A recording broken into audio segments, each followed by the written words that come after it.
Bonjour, aujourd'hui nous allons découvrir comment mesurer la tension et l'intensité électrique avec un multimètre. Comme tout appareil, l'esthétique peut varier d'une marque à l'autre, tout comme l'emplacement des fonctionnalités. Par contre, il y a toujours les mêmes branchements et les mêmes fonctions.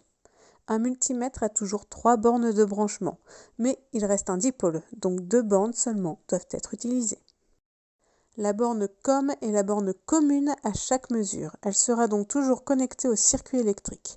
Cette borne est la sortie du multimètre. Si cette borne est branchée à l'entrée du multimètre, alors un signe moins apparaîtra. Pour rappel, le sens conventionnel du courant va de la borne plus à la borne moins du circuit électrique.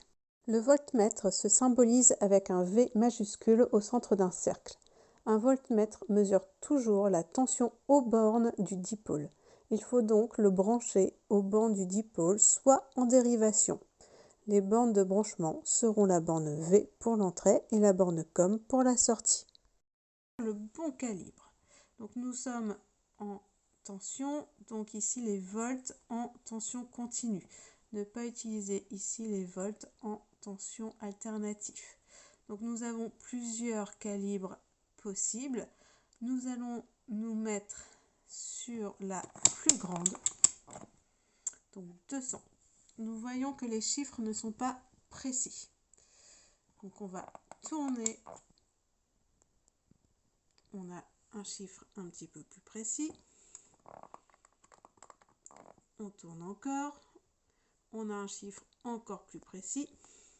Et si on tourne encore, on a un 1 qui s'affiche à gauche. Cela veut dire qu'il y a une erreur, qu'on n'est pas sur le bon calibre. Donc on retourne sur le bon calibre, ici le 20, et on a un résultat de 3,67 volts.